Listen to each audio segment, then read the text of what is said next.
Daniel Cohn-Bendit, bonjour. Après le printemps arabe, après Fukushima, on avait presque oublié la Hongrie, président de l'Union européenne, jusqu'en juin prochain.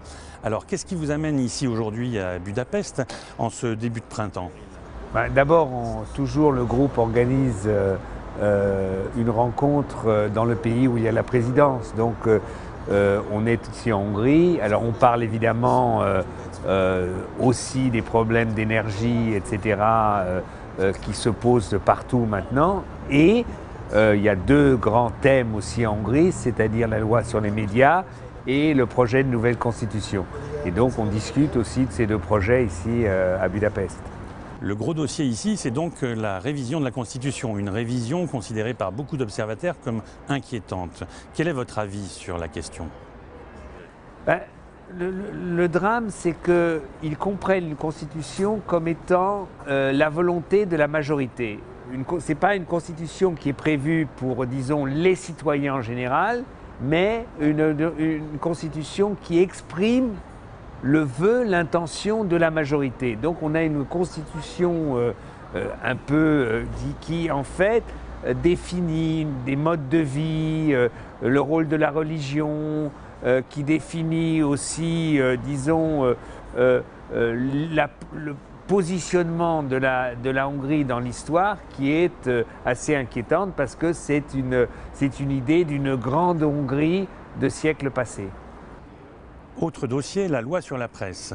Le gouvernement de Viktor Orban a, semble-t-il, tenu compte des remarques de la Commission européenne, mais mi-mars encore, les Hongrois ont manifesté en masse contre cette loi. Alors, où va-t-on?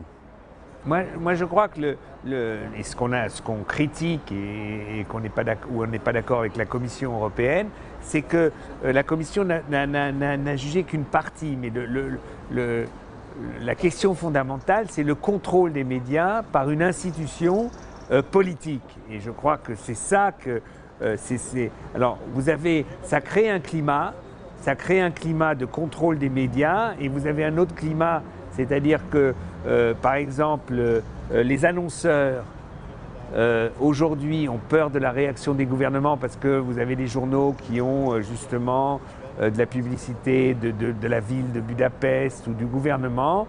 Et donc les annonceurs aujourd'hui, en fait, délaissent les journaux de l'opposition. Donc vous avez un climat, en fait, qui menace le pluralisme, et vous avez un contrôle politique encore des médias.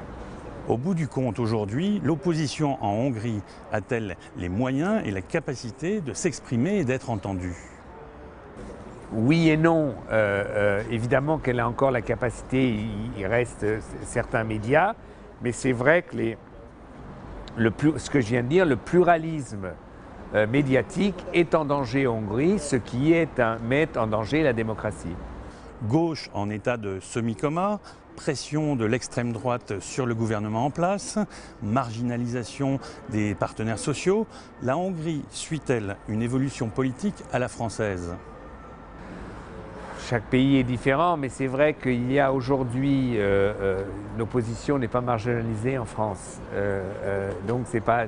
Non, vous avez aujourd'hui ce climat qui a un peu régné un moment aussi en Italie.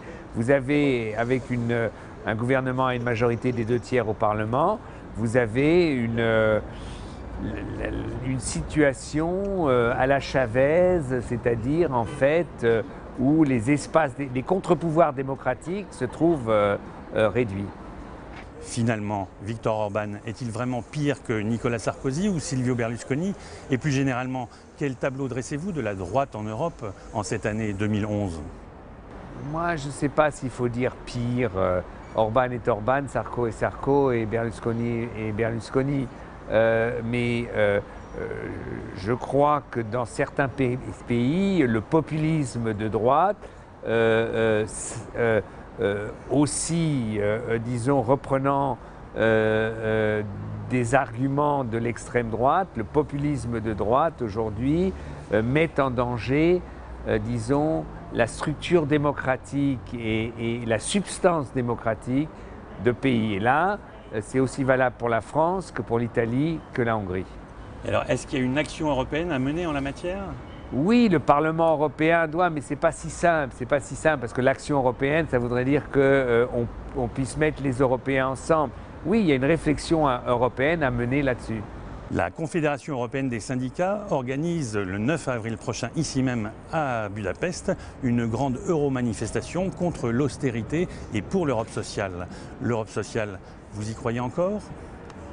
Je crois que c'est un combat qu'il faut mener. Vous savez, ça avance lentement et il est évident que je trouve une bonne idée que la CES ait décidé de faire ça à Budapest.